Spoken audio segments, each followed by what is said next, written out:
Hai, Assalamualaikum warahmatullahi wabarakatuh. Selamat malam Pak Firman. Selaku dosen pengampu mata kuliah seismologi, di sini sebelumnya perkenalkan nama saya Tarik Gazafan dengan NRP 50172410066 dari kelas seismologi B. Di sini saya akan mempresentasikan PPT saya, materi dari awal pekan hingga akhir pekan yang sudah diberikan Pak Firman selama satu semester ini. Oke, saya share screen terlebih dahulu. Oke, di sini saya akan membahas materi 8 bab. Yang pertama, bab pertama itu ada pendahuluan, bab kedua ada getaran, gelombang dan elastisitas, bab ketiga ada sumber gempa, bab keempat ada penjelasan gelombang gempa, bab kelima ada lokasi hiposentral gempa, bab keenam ada magnitudo, intensitas dan dampak gempa, bab 7 ada mekanisme fokus gempa dan bab 8 yaitu instrumentasi dan akuisisi data seismik. Yang pertama itu ada pendahuluan.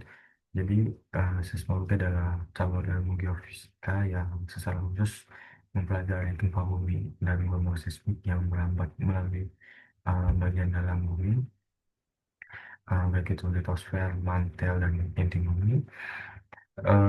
Inti dari seismologi ini itu bukannya sekedar mencatat gempa, tetapi bagaimana kita memahami sumber, mekanisme, peramatan, dan pengetahuan dari efek gelombang analisis yang dihasilkan uh, oleh sumber di dalam permukaan bumi. Gangguan ini bisa berupa gempa bumi tektonik, kemudian letusan gunung berapi, longsor yang skalanya besar, bahkan gelombang pantai juga bisa, kemudian aktivitas manusia seperti ledakan untuk pertambangan. Kemudian di sini sejarah singkat untuk seismologi. Jadi pada tahun 132 Masehi itu seismoskop pertama kali ditemukan oleh Zhang Heng di Tiongkok dengan uh, berupa sebuah alat berbentuk bejana dengan naga dan ketik yang bisa mengindikasikan arah guncangan meskipun belum bisa merekamnya. Nah, kemudian uh, perkembangan seismologi uh, bertahap pada tahun 1755 peristiwa pada gempa Lisbon ini memicu studi ilmiah yang dilakukan oleh John Michael. Kemudian pada tahun 1857 konsep hipocenter dan istilah seismologi itu ditemukan oleh Robert Mallet, di mana Robert Mallet dijuluki sebagai bapak seismologi. Ia menganalisis kerusakan gempa pada gempa Napes pada tahun yang sama. Kemudian eh, di sini pada tahun 1809 rekaman pertama gempa jauh itu dilakukan oleh Gustav dari Jerman. Kemudian penemuan batas gerak mantel atau melipot yang ditemukan oleh Andrija Rofuscis, di mana melalui analisis gelombang gempa di negaranya yaitu Rusia, ia menemukan batas antar gerak dan mantel. Jadi eh, dari mana kita tahu bahwasannya bumi terdapat eh, karat dan mantel, ya pada penemuan oleh Andrija Rofuscis ini. Kemudian pada 1135 itu eh, kontribusi penemuannya itu skala Richter oleh Carlos Richard dan Benno Gutenberg. Kemudian pada 1936 eh, penemuan inti dalam padat oleh Feynman, di mana penyiraman menggunakan uh, gelombang P untuk membuktikan keberadaan inti dalam padat di dalam inti cair. uh, Kemudian 1960 ya global ilmuwan kepada Amerika Serikat, dan tahun 2002 deteksi slow slip events ditemukan di Selandia Baru. Jadi di sini uh, kita dari gambar ini kita bisa simpulkan bahwasanya gelombang P dapat menjalar dan beramat pada mata yang berfrasa padat maupun cair, sedangkan gelombang S hanya merambat di material padat. Bisa dilihat di sini ketika gelombang X ini yang hitam, gelombang P yang yang kuning um, merambat dari epicenter ke dalam ke dalam ke dalam bumi. Bisa dilihat bahwasanya uh, gelombang S yang berada di hitam ini ketika dia melewati di luar bumi, dia tidak bisa melewati batas tersebut. Nah, sedangkan untuk gelombang primer ini dia bisa melewati yang tersebut. Nah, dari sini kita tahu bahwasannya gelombang sekunder itu tidak bisa melewati material yang bersifat cair. Jadi, kemudian di sini ada peran seismologi dalam teknik geofisika dan mitigasi bencana. Yang pertama, untuk teknik geofisika itu sendiri, di mana pemahaman struktur bawah permukaan untuk penciptaan 3D dan 4D interior bumi yang benar, memanfaatkan waktu tempuh gelombang T dan gelombang S dan gempa alam atau sumber buatan untuk merekonstruksi model 3D. Kemudian di sini ada ambient seismic, noise tomografi atau ANT. Di sini ini biasa di ambient sini dilakukan pada seismik pasif. Ini memanfaatkan getaran alami yang ada di bawah permukaan bumi. Itu bisa ombak, aktivitas manusia, dan untuk memetakan struktur dangkal. Kemudian ada klasifikasi bahaya lokal, di mana sini uh, analisis amplifikasi komposisi pada lapisan tanah lunak, misalnya dengan aluvial, ini membantu mengidentifikasi zona kerentangan goncangan tinggi, dan uh, kemudian pada mitigasi bencana ini membantu digunakan untuk sistem peringatan dini dan pengontrol real time dengan mendeteksi gelombang P dan S, kemudian menggunakan jaringan sensor seismik. Kemudian kedua itu identifikasi sumber ancaman gempa dengan pemetaan seismik. Oke. Kemudian ketiga ada rekayasa infrastruktur eh, tahan gempa, di mana parameter di sini menutup parameter desain bangunan dan simulasi skenario gempa, dan yang aplikasi terintegrasi pada studi kasus di Indonesia, di mana digunakan untuk observasi sesar Lembang, di mana pada tahun 2020 hingga 2021 uh, tim dari ITB itu menggunakan ambient noise untuk memetakan struktur sesar aktif di Lembang. Hasil inversi kecepatan gunung VS itu mengidentifikasi zona lemah sebagai area prioritas penguatan infrastruktur. Kemudian mitigasi gunung ini tomografi waktu tempuh di Sinabung dan Merapi berhasil memvisualisasikan eh, sistem eh, pem- penipaan magma. Ini membantu menetapkan radius bahaya untuk erupsi dan Yang terakhir ini kajian zona Meganas pada model tomografi subduksi landai Sumatera menjelaskan mekanisme gempa gempa besar seperti gempa Aceh pada tahun 2004. Ini menjadi dasar lah untuk kita nanti misalnya zona gempa Meganas uh, akan seiring berjalan waktu akan terjadi kemudian hubungan seismologi dengan ilmu lain. Di sini ada ilmu geologi, fisika, dan teknik sipil. Saya lihat kontribusi ke seismologinya untuk geologi ini untuk konteks tektonik, bentuk sejarah gempa, dan manfaatnya dari seismologi ini itu pemetaan suhu permukaan, identifikasi seismic gap untuk identifikasi sumber ancaman gempa, dan contoh integrasinya tomografi secara Lembang.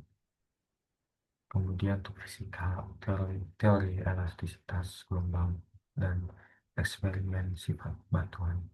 Dimana di sini verifikasi model fisika material dalam bumi, kalibrasi pesawat propagasi, di mana contoh integrasinya pemodelan gempa megatrust dengan persamaan gelombang dalam media anisotropi.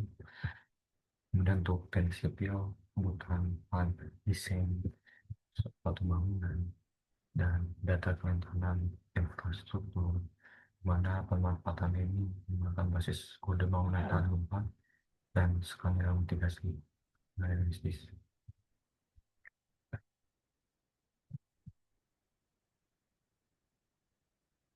Oke, kita langsung ke bab kedua. Di sini saya akan menjelaskan getaran gelombang dan elastisitas.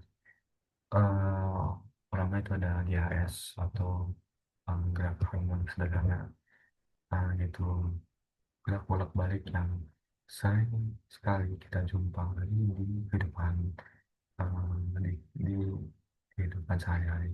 Contohnya itu elemen jam atau pergerakan tarik dan dilepaskan.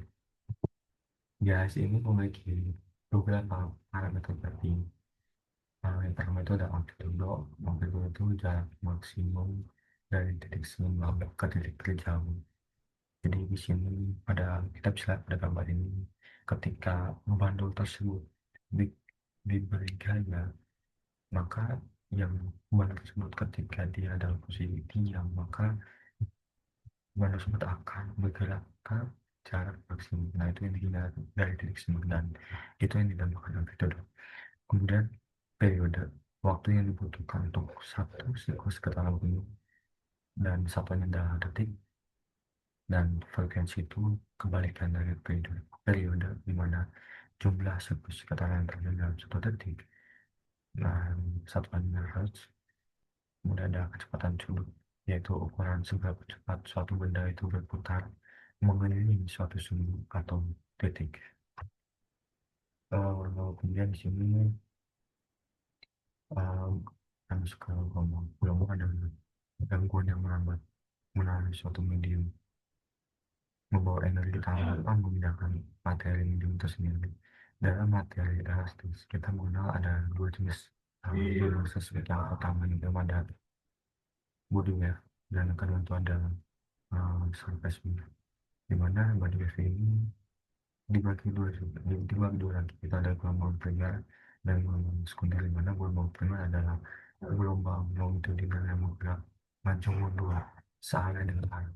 Bisa lihat Kita bisa lihat dari gambar ini, di mana arah geraknya dia itu maju mundur searah arah lambat gelombangnya. Nah, dan gelombang es, yaitu gelombang transfer yang bergerak tegak lurus terhadap arah gelombang. Bisa pada gambar, dan dari gambar ini kita juga bisa menjelaskan dari mengapa gelombang es ini tidak bisa melewati inti luar bumi, karena arah tempat gue menuju ke Bogor. Kemudian gelombang permukaan itu dibagi dua lagi, yaitu ada eh, gelombang penuh dan pendek, di mana gelombang penuh adalah gelombang transversal yang merupakan pergerakan horizontal di permukaan. Bisa dilihat pada gambar itu tegak lurus terhadap arah lambatnya, dan relik di mana gelombang yang menyebabkan partikel bergerak dengan lintasan elips berbalik di permukaan, mirip dengan gelombang air laut di pantai. Bisa dilihat pada gambar juga. Jadi dari keempat gelombang tersebut bisa dilakukan bahwa kedatangan gelombang seismik saat gempa yang pertama adalah gelombang badan terlebih dahulu, yaitu nama gelombang primer, kemudian disusul dengan gelombang sekunder yang tiba lebih dulu karena eh, menembus dalam bumi, kemudian diikuti oleh gelombang permukaan low dan pendek yang melewati permukaan, dan eh, gelombang permukaan yang sangat besar yang dapat pada gempa, meskipun lebih tahu dan kemudian di sini ada kecepatan seismik pada kecepatan gelombang seismik pada wilayah material bumi, yaitu ada gelombang seismik yang dipengaruhi oleh sifat elastisitas material dinamis umum, yaitu kecepatan gelombang seismik ini meningkat seiring dengan peningkatan kakuan atau modulus elastisitas dan penurunannya massa jenis material. Kemudian di dalam bumi juga kecepatan gelombang P dan gelombang S umumnya meningkat seiring kedalaman karena tekanan yang lebih tinggi. Ini membuat batuan menjadi lebih padat dan kaku. Nah, eh, misalnya kecepatan gelombang P di dalam bumi itu dapat berkisaran antara 6 hingga 7 kilometer per second. Sementara di model atas bisa mencapai 8 kilometer per second. Nah, tetapi ini berlaku untuk material bumi yang padat, yaitu seperti kerak, mantel atas, dan mantel bawah. Nah, bagaimana dengan inti luar yang saya? Nah, ketika gelombang masuk di dalam air, maka gelombang P di luar itu ketika masuk ke uh, luar yang saya kecepatan justru menurun drastis, kan meningkat. Nah, ini terjadi karena fluida atau cairan tidak memiliki kekakuan shear. Jadi shear modulus itu sama dengan nol, dan sehingga komponen kawan jauh lebih kecil daripada batuan padat. Walaupun tekanan dan densitasnya meningkat, tapi penurunan kekakuan membuat gelombang P ini melambat. Kemudian gelombang S ini lemah. Gelombang S tidak bisa melambat di gelombang. Karena gelombang S membutuhkan medium padat dan tidak bisa meneruskan tegangan listrik. Nah, itu eh, yang menyebabkan alasan kenapa bayangan pada gelombang S atau S wave in zone terdapat zona bayangan pada studi dalam yang ada di slide sebelumnya. Kemudian di sini hukum terdapat hukum Stelius dan pembiasan gelombang. Hukum Stelius ini sangat-sangat berkaitan dengan metode seismik, sangat-sangat berhubungan dengan seismik, dimana ketika gelombang melambat dari suatu medium ke medium lain dengan sifat elastis yang berbeda, gelombang tersebut dapat mengalami biasan atau refraksi. Nah, ini kita juga sering ketemukan di terdapat metode refraksi pada seismik, yaitu perubahan arah lambat. Nah, fenomena ini diatur oleh hukum Stelios. Jadi, Komunitas ini menyatakan bahwa rasio sinusoid datang terhadap sinusoid bias itu adalah konstan dan sama dengan rasio kecepatan harmoni kedua medium. Nah, bisa dilihat uh, persamaannya. Jadi jika V2 itu besar dari V1, maka uh, gelombang akan dibelokkan menjauhi garis normal. Tetapi jika V2-nya itu kurang dari V1, maka penjalarannya akan mendekati garis normal. Nah, ketika θ 1 itu lebih kecil dari sudut kritisnya dan akan ditentukan, uh, maka gelombang digaskan. Nah, ketika θ 1 itu lebih besar dari sudut kritisnya, maka gelombang akan dipantulkan. Nah, di mana sudut kritis ialah sudut datang yang menyebabkan gelombang itu dibiaskan hingga 90 derajat. Nah, kemudian di sini ada konsep tegangan dan uh, tegangan, di mana elastisitas adalah sifat materi yang memungkinkan kembali ke bentuk semula setelah mengalami deformasi. Nah, deformasi itu apa? Deformasi itu perubahan bentuk atau dan ukuran pada suatu batuan akibat gaya menyebarkan. Nah, di sini disebutkan akibat eksternal. Nah, konsep ini dijelaskan melalui tegangan dan redaman, di mana pada tegangan atau bisa disebut stretching, ukuran gaya itu berada pada persatuan luasan 60 meter. Jadi suatu gaya pada suatu luas 60, dan ini adalah gaya yang bekerja untuk melawan deformasi tersebut. Dan ledakan ini bisa dibilang akibat dari stres tersebut. Jadi di mana ukuran deformasi atau perubahan bentuk relatif yang dialami material akibat tekanan. Nah, bisa dilihat di sini terdapat ada tiga tiga tegangan yang sama, yaitu ada tensioner di mana ketika tegangan tersebut saling um, itu saling yang lebih namanya tension, saling menarik. Dari itu saling menarik. Kemudian di sini ada konvensional stress, di mana ketika tersebut saling tertekan antara dari sisi kanan dan sisi kiri. Kemudian dari sisi stres itu ketika uh, tekanannya itu katakanlah kali tiga secara horizontal, itu menyebabkan stres. Nah, kemudian di sini ada hukum Hooke dan modulus elastisitas, di mana hukum Hooke ini menyatakan bahwa dalam batas elastisitas, tegangan yang dialami suatu material itu berbanding lurus dengan tegangan Newton. Nah, secara matematis ini dapat ditulis sebagai berikut, di mana E adalah konstanta perbandingan disebut juga biasa modulus elastisitas atau modulus itu, di mana modulusnya adalah ukuran kekakuan suatu material. Jadi ketika semakin besar nilai n-nya, itu semakin kaku materi tersebut. Jadi sini sudah masuk dalam bab 3, di mana terdapat teori anastik rebound, di mana eh, gempa bumi adalah lepasan energi yang tiba-tiba dari gerak bumi yang menghasilkan gelombang seismik.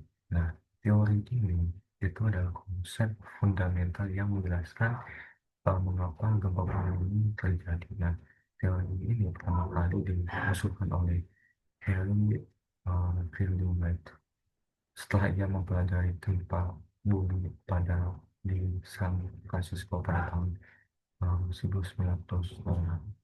Nah, teori ini menyatakan bahwa gerak bumi yang berada di sepanjang sesar atau patahan seperti pada di gambar itu mengalami deformasi saat bergerak akibat tekanan dari pergerakan elemen bumi. Nah, tekanan yang ada gambar pada slide sebelumnya. Nah, meskipun batu di proses sesar yang terkunci, tekanan terus, tetapi tekanan terus menumpuk.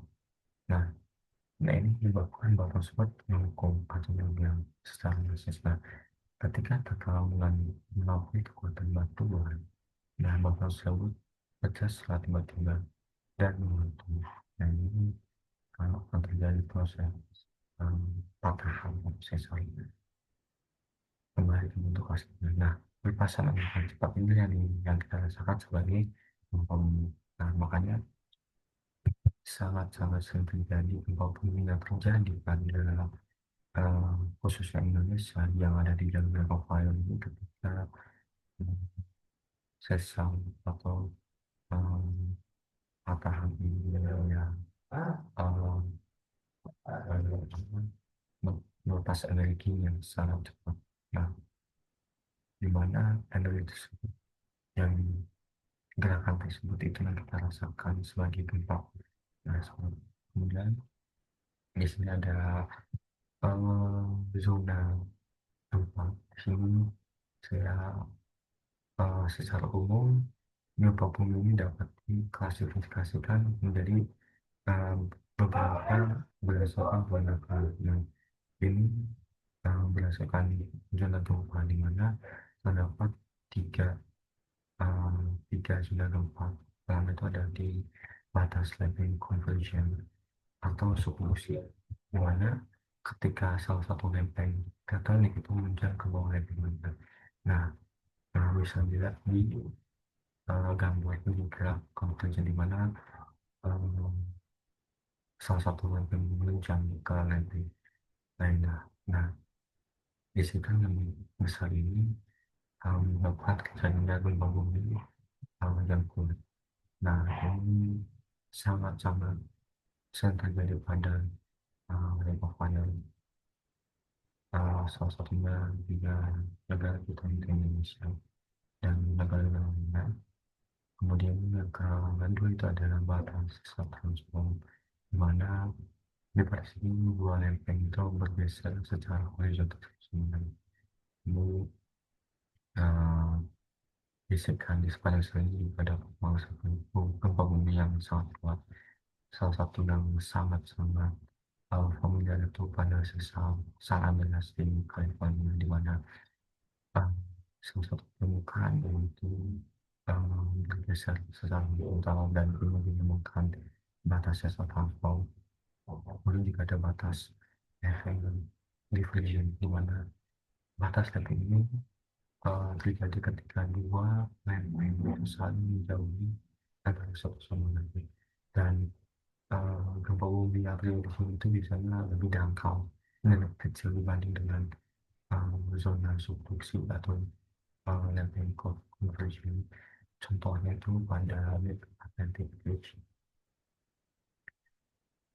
Um, ketika jadi pada di ketika di zona divergence itu um, ketika kedua lempeng itu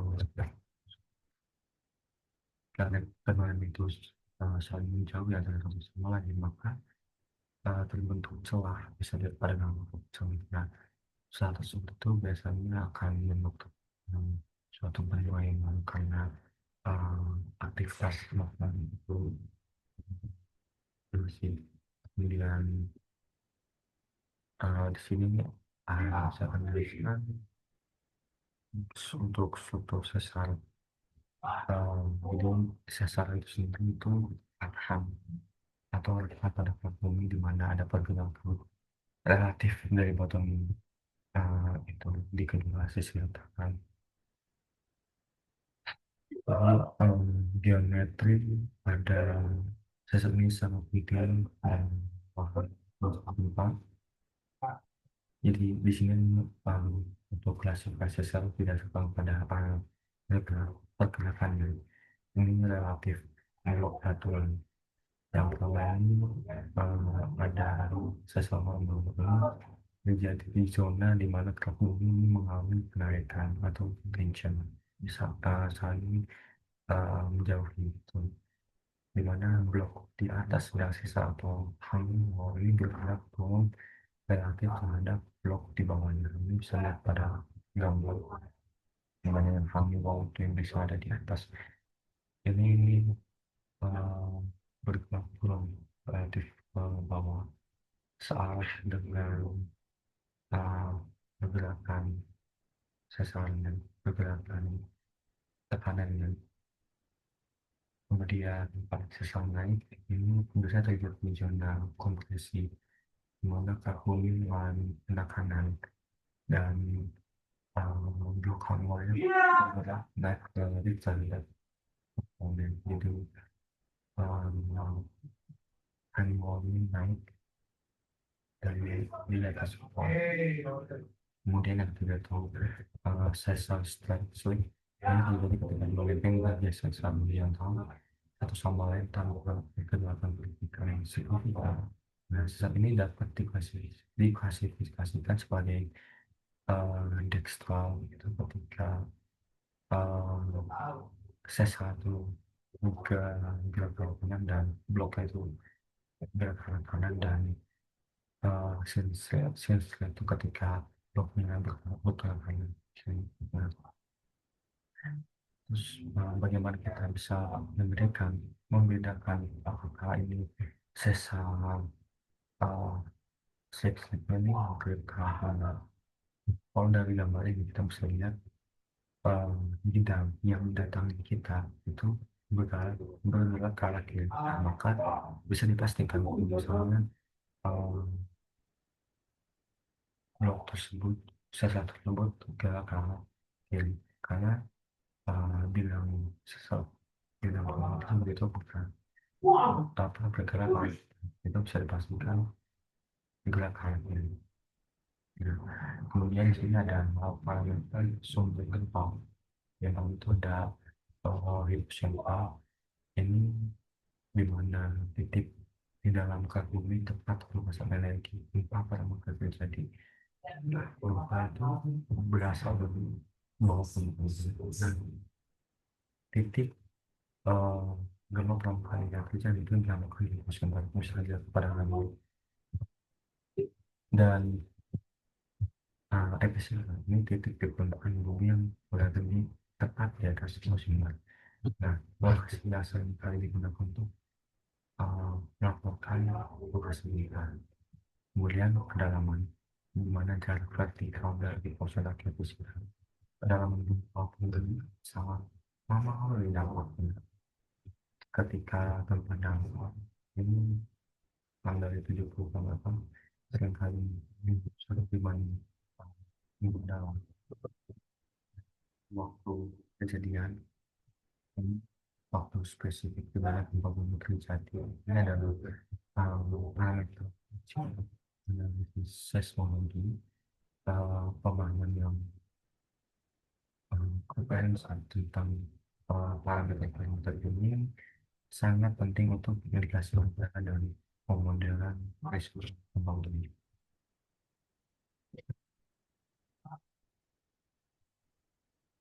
Dan di sini bab 4 yaitu penjelasan gelombang gempa. Pertama ada bersama gelombang elastik dasar. Secara sederhana persamaan ini menghubungkan gaya yang bekerja pada suatu medium dengan deformasi yang dihasilkan. Nah, ada dua jenis gelombang yang mengalir di dalam medium elastik homogen dan esotropik, yaitu gelombang primer dan gelombang sekunder. Mana kecepatan kedua gelombang ini bergantung pada sifat elastik dan densitas medium yang dapat dirumuskan sebagai mana bisa ada bersama VP dan VS di mana K itu adalah modus ketahanan terhadap perubahan volume dan mu itu adalah modus geser ketahanan terhadap perubahan bentuk dan Rho itu adalah densitas volume densitas medium. Nah, di sana menunjukkan bahwa kecepatan volume tengah itu selalu lebih besar dari berbagai karena modus Bohr atau K itu selalu berimbang. Kemudian ada dispersi gelombang permukaan di mana selain gelombang P dan S yang mendarat di dalam bumi, Gempa juga menghasilkan gelombang permukaan yang menjalani sepanjang permukaan atau batas-batas medium. Ada dua jenis utama, yaitu ada gelombang low dan gelombang relief, di mana gelombang low ini sudah dirasa sebelumnya itu partikel yang sesama horizontal dan tegak lurus pada perjalanannya, dan relief ini partikel bergerak dalam elips yang juga mencakup dalam vertikal dan horizontal. Kemudian dispersi pada fenomena di mana kecepatan gelombang permukaan itu bergantung pada kebencanaan. Gelombang dengan frekuensi berbeda akan menjalar pada kecepatan yang berbeda. Hal ini terjadi karena gelombang permukaan dengan frekuensi tinggi memiliki kedalaman penetrasi yang lebih dangkal, sehingga dapat dipengaruhi oleh sifat-sifat material di dekat permukaan. Nah, namun sebaliknya, ketika gelombang frekuensi itu rendah, itu dapat menembus lebih dalam dan dipengaruhi oleh sifat-sifat materi yang lebih dalam.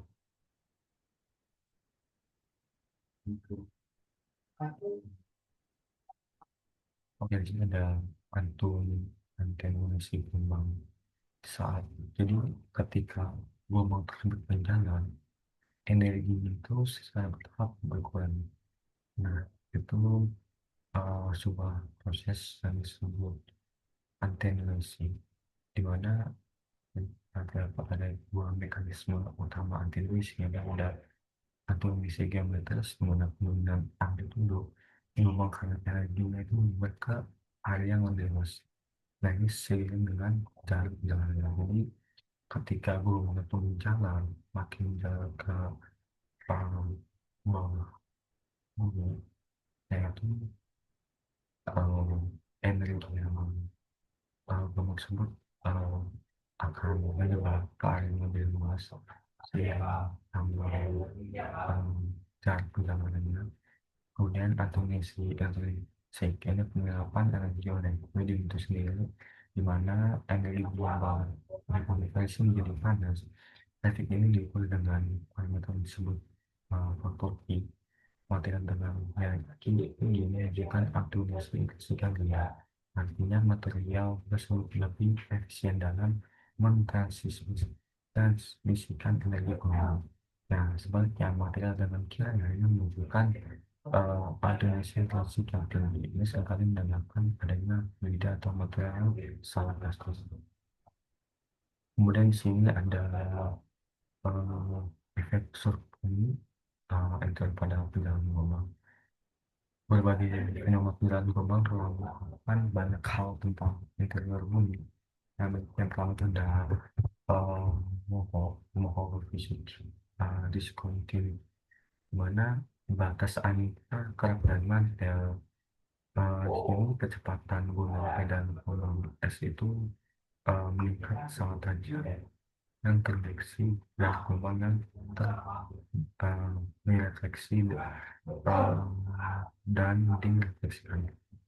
Ya. Kemudian itu adalah low velocity zone, di mana lapisan atas lapisan mantel atas itu kecepatan gelombang esnya dan P, gelombang S dan P-nya itu melambat. Penemuan ini menunjukkan bahwa zona tersebut memiliki sifat yang lebih pasti, dan bahkan setelah meleleh yang memainkan peran penting dalam pergerakan lempeng tektonik. Kemudian ada inti bumi, di mana batas madang dan inti luar cair, yaitu di antara inti luar dan inti dalam memiliki efek uh, pada gelombang, di mana di sini ada pembiasaan gelombang P dan S. Saat gelombang menembus batas-batas ini, jalurnya dibiaskan. Perubahannya mendadak dalam kecepatan menyebabkan gelombang P ini membelok, tetapi gelombang S tidak dapat menembus inti luar yang terakhir. Nah, kemudian ada bayangan S. Karena gelombang S tidak bisa melewati inti luar yang bersifat plastik dan bersifat cair, terdapat area di permukaan bumi itu sekitar 105 derajat atau 103 atau 105 derajat hingga 105 derajat, itu di mana Gelombang es dari gempa tidak dapat berdeteksi. Nah, area ini disebut juga zona bayangan es. Dan bayangan P ini karena pembiasan gelombang P yang menembus inti luar, ini ada juga area di permukaan bumi itu sekitar 103 derajat hingga 140 derajat yang gelombang P ini dari tempat tidak dapat terdeteksi. Di zona ini dikenal juga sebagai zona bayangan P. Kemudian di sini ada uh, lokasi masuk ke bab mineral, ada lokasi fossil lupa, di mana belum ada prinsip dasar penentuan lokasi gempa. Tentang lokasi gempa merupakan langkah fundamental dalam seismologi. Lokasi gempa atau deposit dan adalah titik di dalam bumi tempat terjadinya patahan yang mengkauskan, dan lokasi ini uh, diperlukan tepat di atas musim tersebut bisa. Nah, untuk mengetahui uh, tempat posisi yang aku dari sangat baik untuk memahami sistem dinamik menilai risiko seismik dan yang terjadi satu waktu lokasi itu dari pemilihan juga akan menyebabkan di SDR. Jadi misalnya hukum selalunya suatu hukum menjelaskan cara mencari titik pusat gempa ketika pasien tempat titik yang dan epicenter titik gempa di permukaan. Sebenarnya ada minus untuk mencari cara seismograf dengan efisien, kemudian gelombang tes dan gelombang, dan semoga saya menyanyikan contoh soalnya ketika um, untuk soal itu suatu gempa gelombang primer datangnya pukul 22 lewat 19 menit 45 detik, dan gelombang sekundernya tiba pada pukul 22 25 menit 15 detik. Nah, ini di sini kita cari seismograf dengan epicentrum dengan menggunakan samaan delta. Ini kita bisa mendapatkan jarak yang sesuai dengan data yang kita dapatkan, yaitu gelombang dengan gelombang sekunder.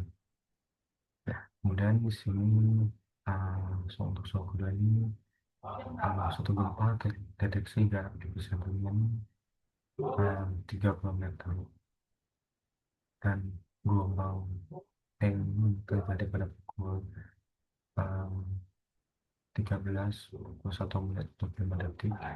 kemudian di sini yang ditanyakan di kolom berapa gelombang es datang dengan menggunakan persamaan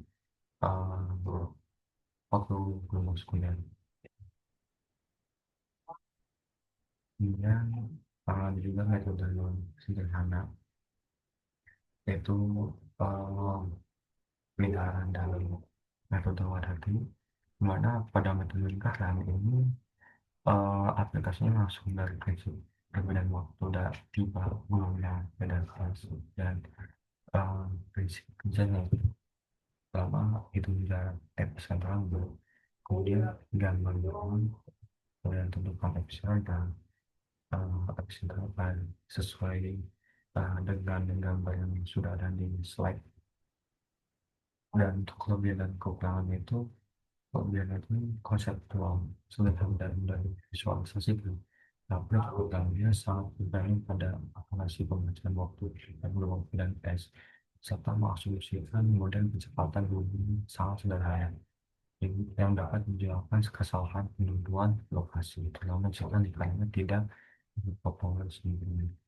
Nah, kemudian untuk metode Wadati ini dikembangkan oleh Kyo Wadati menggunakan program untuk menentukan bidang gempa yang mau secara grafis. Metode ini untuk seismograf ketika dapat gelombang dari beberapa stasiun, yaitu prespojennya itu um, untuk data kemudian hubungan bina dan taruhan waktu asli.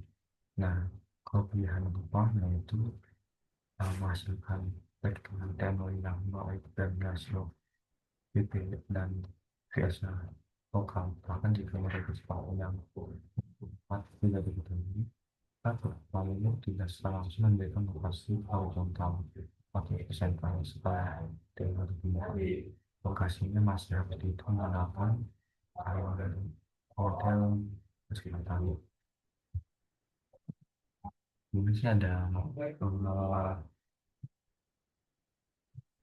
metode inversinya di mana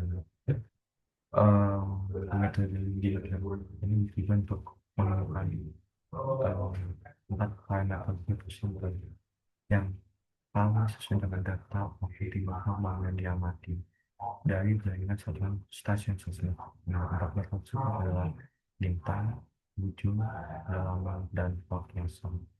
Nah, prinsip dasarnya itu menggunakan pendekatan iteratif, di mana pertemuan lokasi pasti adalah masalah linear karena waktu tumbuh gelombang timbul dalam pada jarak yang butuh fungsi akal adalah delta x dan delta z yang sangat kompleks dan model sebenarnya. Nah, metode geometri asal ini dengan menggunakan pendekatan iteratif dan linearisasi, itu dengan bahkan awal hitung tumbuh prediksi bawah dua dan generalisasi menggunakan teori ekspansi. Ya, pada penentuan eh, kedalaman hiposental di mana kedalaman hiposental adalah salah satu parameter paling sulit ditentukan secara benar dan banyak kasus penentuan kedalaman sangat menurun pada tiba gelombang pada stasiun terdekat. Kemudian kalian fase gelombang khusus yang itu beberapa gelombang seperti gelombang P dan dimanfaatkan oleh bumi di atas sentral atau gelombang eh, S yang berubah menjadi gelombang P setelah dilanjutkan. Nah, ini memberikan informasi penting tentang kedalaman sisi waktu antar gelombang P yang langsung dan gelombang itu ini dapat digunakan untuk mengestimasi dalam kemudian estimasi ketidakpastian di mana setiap perubahan lokasi memiliki ketidakpastian. Yang ketidakpastian ini bermula dari faktor kesalahan dalam banyak juga kesalahan dalam model dan geometri. Ketidakpastian bisa diketahui dari saat ini mulai dari kesalahan atau erupsi. Erupsi ini merupakan volume penuh dimensi di mana bisa sembilan mungkin global perspektif di dan bukan dari orientasi kesalahan kualitas solusi atau erupsi ditambah selain ini saudara beralamat kemudian untuk episode main cara-cara dilakukan dengan salah satu sumber usaha utamanya pasti.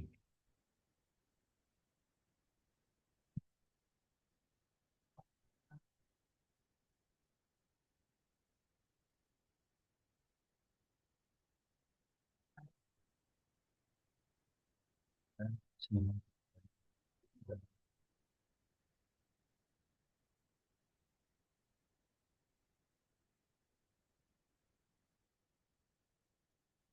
atau skills. Dua stasiun di seluruh dunia dengan menggunakan metode infraksi yang sama dan sebagainya. Mereka dapat menentukan lokasi infrastruktur dan lokasi kejadian aplikasi. Bahkan untuk memperpanjang analisis ini seringkali dibantu koreksi untuk efek struktur bumi yang kompleks seperti mantel dan ini masalah beberapa kenapa adalah yang paling menarik. Ini salah satu contohnya pada gambar tersebut. Uh,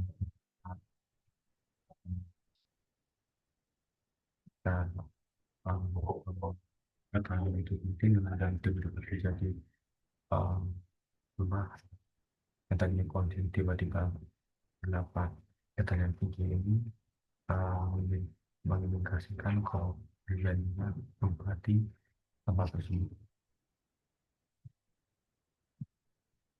Kemudian bab 6 itu menghitung intensitas dan dampak gempa. Nah, bab ini membahas tentang magnitudo dan intensitas tsunami dan dua konsep penting yang sering kali salah pahami. Semua saya akan di sini babnya akan mempelajari bagaimana para ilmuwan itu mengukur kekuatan gempa mulai dari skala yang historis, historis hingga yang paling modern serta bagaimana pengukuran ini berhubungan dengan dampak yang dirasakan di permukaan. Nah, yang pertama itu ada konsep magnitudo gempa di mana eh, magnitudo adalah ukuran kuantitatif dari energi seismik yang dilepaskan oleh gempa bumi di sumbernya atau episonar. Konsep ini pertama kali dikenal oleh Charles pada tahun 1935, berbeda dengan intensitas rambut yang pada lokasi pengamat. Magnitudo adalah nilai tunggal untuk setiap gempa skala magnitudo ini bersifat logaritmik yang berarti setiap kenaikan satu angka misalnya dari magnitudo 5 ke 6 ini mengekspresikan peningkatan sekitar 32 kali lipat dalam energi yang dilepaskan. Yani skala magnitudo itu ada 5 pada Reksa lokal, gelombang permukaan, gelombang badan, magnitudo momen dan durasi. Kemudian kelebihan dan pengambil dari skala magnitudo yang saya sebut tadi, yaitu untuk reksa lokal itu seperti itu gempa lokal, tetapi ukurannya mengalami saturasi pada gempa besar dan tidak akurat untuk gempa yang jauh. Dan untuk bergelombang permukaan ini lebih akurat untuk gempa jauh dan besar dibandingkan reksa lokal, tetapi kurangan yang mengalami saturasi pada gempa yang cukup besar ketika um, waktu skalanya itu berbeda dengan. Kemudian untuk gelombang badan itu akurat untuk gelombang dalam, tetapi mengalami saturasi pada gempa yang besar. Kemudian untuk waktu dalam momen ini tidak mengalami saturasi dan paling akurat untuk gempa yang total. Tetapi kalau analisis status lebih kompleks dan nah, kemudian ada durasi ini mudah dihitung dan sangat-sangat efektif untuk gempa kecil, tetapi kurang akurat untuk gempa besar dan lebih diprioritaskan untuk gempa kecil.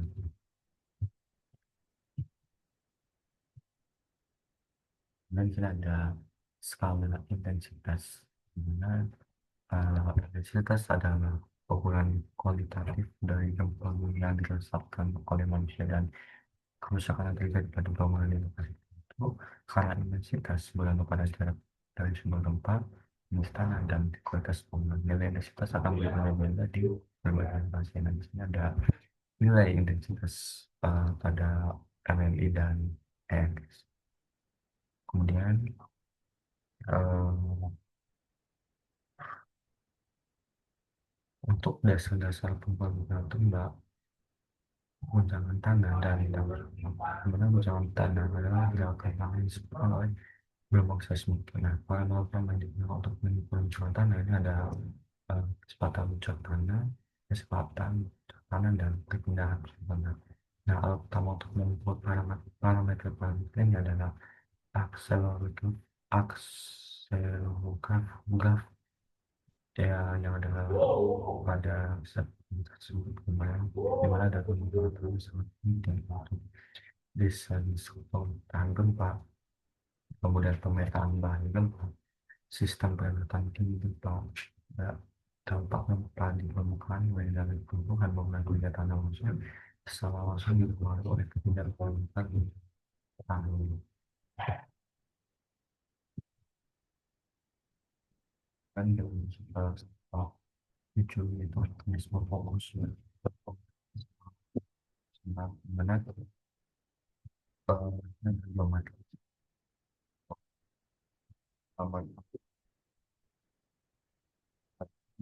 tiga parameter itu ada di augmented state. Dan nah, media set ini bisa kita identifikasi dengan kaidah tangan kanan, di mana ketika kita menggunakan bidang sesar dan kita melakukan tiga set ini bisa menggunakan kaidah tangan, di mana uh, tangan jempol ini bisa digunakan untuk menggunakan suatu strike, dan itu bisa bitnya ini jadi dapat ini yang ini untuk mendukung gitu ya. Kemudian sistem pengumpulan fokus adalah sebuah bola imajiner eh, yang mulai sumber gempa, di mana titik di permukaan bola ini mempresentasikan jalur dari gelombang yang meninggalkan sumber gempa ke berbagai arah stasiun seismik. Nah, dengan pada posisi stereografis, karena bola fokus adalah objek 3D, hasilnya itu dipresentasikan ke bidang 2D. Nah, untuk analisa senang fleksi yang umum digunakan dalam proyeksi stereografis. Nah, bisa dilihat di sini pada gambar di sebelah kanan ini eh, pada fleksi ini ada kompresi dan dilatasi. Nah, kompresi itu apa? Dimana partikel materai yang bergerak menjauhi fokusan. Nah, itu yang mana? Itu yang berwarna hitam dan biasanya disimbolkan pada tanda plus. Nah, kemudian dan dilatasi juga. Dilatasi itu apa? Itu partikel materai yang bergerak menuju fokusnya di posanternya. Kalau kompresi tadi itu yang menjauhi, kalau dilatasi yang mendekati. Nah, itu biasa kan uh, identifikasi apa ini yang berwarna putih atau simbol lainnya ini.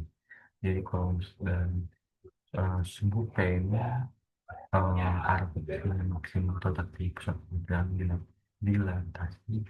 Kalau sumbu T itu terletak di koordinasi dan sumber itu sudah diketahui. Kalau kita bisa lihat dari baris belakang dan bola di sini, yang bola sebelah kiri ini menandakan uh, bergabungnya itu speksi, dan uh, arahnya ini ke kiri. Ini bisa lihat apa artinya pergerakannya itu, bisa lihat dari putih ke hitam, karena dari uh, karena kan dia bergerak menjauhi dari hitam kan, jadi otomatis ini pergerakannya kayak gitu. Dan yang makanannya itu yang lateral seksi ini pergerakannya seksi. Nah, tapi ini bisa dilihat dari bola tersebut, di mana pergerakannya itu dari putih ke hitam. Nah, intinya menandakan kalau pergerakan itu karena ekstrim, dan untuk yang normal, proses yang normal, tersebut kita pergerakannya itu sudah terbentuk dan jadi pergerakannya dari putih ke hitam. Jadi pergerakan itu sendiri dengan di kemudian tuh refractive slip atau sesar naik itu pergerakannya berlawanan dengan dip. Nah, maka bisa dilihat di gambar di bola ini, kalau bawah itu pergerakannya itu dari dari dari bawah, dari pinggir bola ke tengah bola itu menandakan kalau pergerakannya baik. Nah, kemudian di sini juga sebenarnya tadi target ini sama eh, sama kayak yang sudah dijelaskan saya tadi, tetapi di sini ada objek refresh. Objek refresh ini ada dua kemungkinan, yaitu bisa terdapat dua pergerakan, yaitu contoh itu sesar naik geser kanan atau sesar turun geser kiri. Itu objek refresh, di mana bisa lihat di sini ada hubungan mekanisme fokus dengan teknik tektonional, di mana zona subduksi Sunda ini terdapat 4 megatrust. Nah, salah satu lokasi itu pada bidang otak antara lempeng pada kedalaman kurang dari 50 ke, terjadi di Sesangai. Dan ini contohnya ini yang terjadi pada gempa Aceh tahun 2004. Dan uh, biasanya gempa yang biasa memikul unsur subduksi itu skalanya sangat besar. Kemudian ada gempa tilik yang menguncang di dalam lempeng Indonesia yang sudah menunjuk ke dalam lempeng Asia. Itu kedalamannya sekitar 1 sampai 300 dan terjadi pada sesar normal. Yang ini terjadi pada gempa dalam di Jawa. Ada sesar geser yang skalanya besar kayak sesar Sumatera. Kalau kalian perhatikan, uh, Kalimantan memiliki sesar yang sangat panjang dan ini juga besar. Dan contoh nyatanya pada gempa Padang untuk pada uh, gempa kemarin. Kemudian contoh perubahan ini di wilayah sangat kompleks seperti busur banda atau Mariana. Dengan fokus sering kali melihat sesar konflik, yaitu adalah sesar yang memiliki pergerakan lebih dari satu. Dan di sini ada beberapa itu instrumentasi dan akuisisi data seismik. Nah, lalu ada prinsip dasar seismometri. Seismik itu adalah alat vital dalam seismologi yang berfungsi untuk mendeteksi dan merayakan gerak tanah akibat gelombang seismik. Prinsip dasar dari sebagian besar seismometer adalah sensor inersia yang sering digambarkan sebagai sistem masa bergas. Nah, jenis seismometer ini dapat diklasifikasi berdasarkan letak frekuensi terhadap gelombang yang dapat direkam dan tujuannya penggunaannya itu berbeda-beda. Ini ada seismometer shock radio, seismometer Doppler, terus ada microsystem, seismometer strong motion dan uh, digitalisasi sinyal di mana uh, pada seismometer modern ini menghasilkan sinyal analog yang harus diubah menjadi data digital agar dapat disimpan dan dianalisis oleh komputer. Nah, proses ini disebut juga digitalisasi sinyal. Terdapat 3 metode yang menentukan kualitas data digital pada sampling rate, dynamic range data resolusi. Kemudian untuk sistem akuisisi data dan telemetri ini uh, suatu infrastruktur yang mengumpulkan, memproses dan menyimpan data dari seismometer. Sistem ini terdiri dari seismometer, disk dan data logger. Dan telemetri adalah teknologi yang mengumpulkan data seismik dikirimkan secara digital dari stasiun seismik di lapangan ke pusat data.